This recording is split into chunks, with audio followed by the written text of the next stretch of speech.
నమస్తే, నేను సిరి. తెలుగు సినిమాల పోస్టర్ల మీద చాలామంది అంటే బెంగళూరులో చాలామంది పెయింట్లు పూయడం లేకపోతే ఆ పోస్టర్లని చించేయడం లాంటివి జరుగుతున్నాయి. గతంలో కూడా ఇట్లాంటి సంఘటనలు అయితే జరిగాయి. అండ్ ఇప్పుడు కూడా మళ్ళీ అవే సీన్లు రిపీట్ అవుతున్నాయి. ఎందుకు కర్ణాటకలో ఇట్లాంటి సన్నివేశాలు మళ్ళీ మళ్ళీ రిపీట్ అవుతున్నాయి? ఎందుకు తెలుగు సినిమాలు అంటే ఇలా వాళ్ళు ఇంత వ్యతిరేకత చూపిస్తున్నారనే అంశాన్ని మనకి తెలియజేయడానికి మనతో పాటు ఉన్నారు ప్రముఖ సీనియర్ జర్నలిస్ట్ శ్రవణ్ కుమార్ గారు. నమస్కారం సార్. నమస్తే అండి. సార్, ఇప్పుడు చూస్తుంటే కర్ణాటకలో చాలా మనకి ఆ వీడియోస్ కూడా సోషల్ మీడియాలో వైరల్ అవుతున్నాయి. తెలుగు సినిమా పోస్టర్లు కనబడితే చాలు నల్ల పెయింట్లు వేసేస్తున్నారు, లేకపోతే ఆ పోస్టర్లను చింపేస్తున్నారు. ఇది గతంలో కూడా జరిగింది. బోర్డులకి తెలుగు పెయింట్లు ఉంటే వాళ్ళు మొత్తం తూడ్చి అట్లాంటివన్నీ పెయింట్లు వేయడం జరిగింది. అసలు ఎందుకు తెలుగు సినిమాలు అంటే ఆ కర్ణాటకలో అంత వ్యతిరేకత ఏర్పడింది అంటారు? రీసెంట్గా రేపు సంక్రాంతి పండగకు వస్తున్నటువంటి సినిమాలు, సంక్రాంతికి వస్తున్నా అని వెంకటేష్ గారి సినిమా, ప్రస్తుతానికి గేమ్ చేంజర్ పోస్టర్లు బాగా నగరంలో, బెంగళూరు నగరంలో పోస్టర్లు డాకు మహారాజ్ అంటున్నారు. కానీ మాకైతే ఆ పోస్టర్లు దానికి కూడా పెయింట్ వేసినట్టు చింపినట్టయితే వీడియోలు లేవు. సో వాటి కూడా వేసి ఉండవచ్చు. ఏదైనా సంక్రాంతి పండగ రిలీజ్ సందర్భంగా పబ్లిసిటీలో భాగంగా ఇచ్చినటువంటి పోస్టర్లు, ఆ పోస్టర్లు కన్నడ భాషలో లేవు.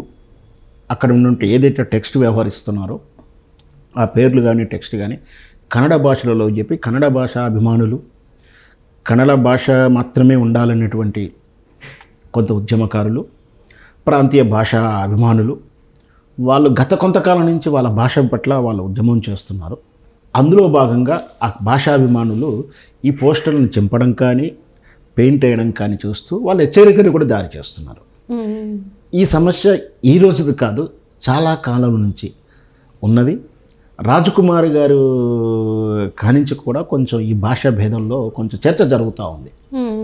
విషయం క్లియర్గా చెప్పాలంటే వాస్తవానికి కర్ణాటక రాష్ట్రానికి ఒక మంచి అడ్వాంటేజ్ ఉంది. ఏమిటి అంటే కర్ణాటక రాష్ట్రము ఇటు తెలంగాణ రాష్ట్రంతో సరిహద్దును కలిగి ఉంది, ఆంధ్రప్రదేశ్తో ఉంటుంది, మహారాష్ట్రతో కూడా కలిగి ఉంటుంది నాకు తెలిసినంత వరకు.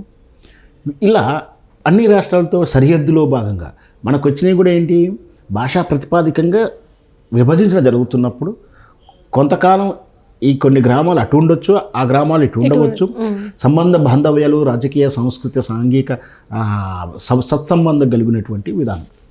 అంటే ఏదో భాషా ప్రతిపాదకంగా లైన్ అయితే వచ్చినా కూడా ఇప్పటికి కూడా వాళ్ళ మధ్య స్నేహబంధం కానీ, వైవాహిక జీవితంలో ఇచ్చిపుచ్చుకోవడాలు, చుట్టరికాలు కానీ, లేదా రాజకీయ సామాజిక వస్తువులతో పాటు వ్యాపార అనుబంధాలు ఉన్నాయి. చదువు విషయంలో కలిసే ఉన్నారు. అంటే ఆ కర్ణాటక వాళ్ళు తెలుగు భాష వాళ్ళతోటి అటు తమిళ భాషలతోటి కూడా మమేకం అవుతూ ఉంటారు, వాళ్ళు మిక్స్ అవుతారు. దాంతోపాటు రాజస్థానీ అంటే ఉత్తరప్రదేశ్ నుంచి నార్త్ వాళ్ళు కూడా మనం మొదటి నుంచి కూడా 100 ఏళ్ళ నుంచి కూడా చూస్తే రాజస్థానీ, గుజరాతీ, ఉత్తరప్రదేశ్ వాళ్ళంతా కూడా దేశవ్యాప్తంగా విస్తరించారు. నేషనల్ భాష హిందీ కాబట్టి హిందీ కూడా వాళ్ళకు అంటే అక్కడ బెంగళూరు ఆ స్టేట్లో కర్ణాటక రాష్ట్రంలో బెంగళూరు క్యాపిటల్ సిటీ, మైసూర్ లాంటి పెద్ద నగరాలలో జీవనోపాధికి వెళ్ళినటువంటి వివిధ భాషల వాళ్ళు, వివిధ రాష్ట్రాల వాళ్ళు ఉంటారు. అందరూ కూడా కలిసి ఉన్నట్టుగానే ఉంటుంది. అంటే అక్కడ ఒక 20 మందికి ఉంటే దాంట్లో ఒక 7-8 మంది తెలుగు వాళ్ళు, ఒక 3-4 తమిళ వాళ్ళు, ఒక 4-5 హిందీ వాళ్ళు ఉంటారు, ఒక 5-6 కనడియన్స్ ఉంటారు. వాళ్ళందరితో సత్సంబంధాలు ఉంటే వాళ్ళు బహుభాషలో మాట్లాడుతూ ఉంటారు. మాట్లాడకపోయినా వాళ్ళతో ఎదుటి వాళ్ళు మాట్లాడేటువంటిది అర్థం చేసుకుంటారు. వాళ్ళ బంధాలు, సంబంధాలు, పండుగలు అన్నిటి కూడా సంస్కృతి పని సమ్మిళితమైన వాస్తవానికి. అయితే నేను కూడా కర్ణాటకలో ఒక ప్రైవేట్ ఛానల్కు నేను సీఈఓగా చేసేసినట్టు, ప్రోగ్రామింగ్ ఎడిట్ చేసేసినట్టు. అక్కడ పోతే అక్కడ తెలుగు వాళ్ళు ఎక్కడికి వెళ్ళి ఆఫీస్ అంతా కూడా తెలుగు వాళ్ళే, అంటే తెలుగు హైదరాబాద్లో ఉన్న ఒక ఫీలింగ్లో ఉంటాం. అదే మనకు ఓల్డ్ సిటీకి వెళ్తే హిందీ రాకపోతే మనం ఒక వస్తువు కొనలేవు, అమ్మలేవు, మాట్లాడలేవు, కమ్యూనికేషన్ లేదు. కానీ బెంగళూరు అలా కాదు, ఏ భాష వాళ్ళని ఉంటారు. అంత మంచి సురక్షితమైనటువంటి అంతమైనటువంటి రాష్ట్రంలో ఈ మధ్య కాలంలో భాష మీద, మా భాష రాష్ట్రాల మీద, మా భాష మీద వాళ్ళు మా భాషను రక్షించాలని, భాషేతరులు వెళ్ళాలని, లేదా ఇక్కడ ఉంటే మా కన్నడ భాష మాత్రమే మాట్లాడాలని ఒక వాదన ముందుకు తీసుకొచ్చారు. అందులో భాగంగా కొంతమంది బెంగళూరు, మైసూర్ లాంటి నగరాలలో కన్నడ భాషలో నేమ్ ప్లేట్ లేకపోతే వేరే భాషలు అంటే తెలుగు మనం జనరల్గా చూస్తుంటాం. మనకు టూర్ అండ్ ట్రావెల్స్ ఉన్నప్పుడు అన్ని భాష వాళ్ళు వస్తున్నప్పుడు ఆడు హిందీ రాస్తారు, తెలుగు రాస్తారు, కన్నడ రాస్తారు. తిరుపతి ప్రాంతంలో వెళ్ళినా కూడా మనం ఏం చేస్తాం, అన్ని రాష్ట్రాల వాళ్ళు ఉంటారు. తిరుపతి పైకి వెళ్తే అన్ని రాష్ట్రాలు ఉంటాయి, బోర్డు కూడా కన్నడ, తమిళ్ అన్నీ ఉంటాయి. అట్లాగే బెంగళూరులో అలా ఉంటాయి. అలా ఉన్నప్పుడు వాటిని తీసివేయాలని, చింపివేయడం, పగలగొట్టడం కూడా జరుగుతూ ఉంది. వాళ్ళ భాష పట్ల అభిమానం పెంచుకోవడం తప్పులేదు, కాపాడుకోవడం, పరిరక్షించుకోవాల్సిన ఉద్యమం చేయడం తప్పులేదు. కానీ ఇట్లా ఈ సినిమాల మీద, ఈ విషయం మీద ఇట్లా అనుచితంగా ప్రవర్తించడం మాత్రం ఆక్షేపణీయం. ఎందుకంటే అది కూడా చెప్తాను, అక్కడ మన తెలుగు రాష్ట్రంలో ఉన్నట్టు మాతృభాష చిత్రాలను ఇక్కడ లోకల్ ప్రాంతీయ భాషలోకి డబ్ చేస్తూ, అంటే ఉదాహరణకు అర్థమయ్యే భాషలో చెప్పాలంటే ఒక తమిళ సినిమా మాతృభాష తమిళ భాష సినిమా తెలుగులో డబ్ చేసుకుని ఇక్కడ రిలీజ్ చేసుకోవచ్చు. కానీ కర్ణాటకలో అలా కాదు. కర్ణాటక రాష్ట్రంలో చిత్రించిన కన్నడ సినిమాలు రిలీజ్ అవుతాయి. వేరే భాష నుంచి తీసి డబ్ చేసుకోవడానికి నిషేధం అక్కడ. నువ్వు తెలుగు సినిమా అయితే డైరెక్ట్ తెలుగు సినిమా రిలీజ్ చేసుకో, హిందీ సినిమా అయితే డైరెక్ట్ హిందీ సినిమా రిలీజ్ చేసుకో, భోజ్పూర్ అయితే భోజ్పూర్ రిలీజ్ చేసుకో. కానీ నువ్వు డబ్బు చేయడానికి వెళ్ళలేదు. కానీ మన తెలుగులో మాత్రం అట్లా ఉంది. ఇది గత కాలం నుంచి ఉంది. ఈ చర్చ జరుగుతూ ఉంది. ఇప్పుడు చాలా కాలం రాజ్ కుమార్ గారు ఉన్నప్పటి నుంచే చర్చ జరుగుతుంది. ఏమిటి అంటే ఇక్కడ అన్ని భాష వాళ్ళు ఉంటారు కదా, ఏ భాష అయితే మీకేంటి అనేది ఒక వాదన. అంటే ఇక్కడ అన్ని భాషల వల్ల అన్ని భాషలు అర్థమవుతున్నాయి కదా, మీ భాషలో మీరు వేసుకోండి, మా భాషలోకి ఎందుకు వస్తారు?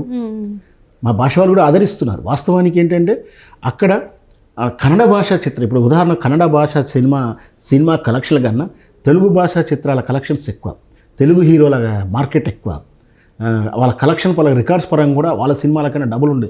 వాళ్ళకు మాస్ హీరోలు ఉన్నారు, వాళ్ళ సినిమాలోనే వాళ్ళ కలెక్షన్లు వస్తున్నాయి. కానీ తెలుగు సినిమాలో చూస్తారు, ఈ తెలుగు సినిమాలో రిలీజ్ అని ఎట్లా ఉంటుందంటే మన హైదరాబాదు తెలంగాణ కానీ ఆంధ్రాలో కానీ గ్రామీణ ప్రాంతంలో ఎట్లయితే తెలుగు సినిమా రిలీజ్ అవుతుందో కర్ణాటక రాష్ట్రంలో కూడా డైరెక్ట్ తెలుగు సినిమాలు గ్రామీణ స్థాయి దాకా రిలీజ్ అవుతాయి. ఓన్లీ పట్టణ స్థాయికి కాదు.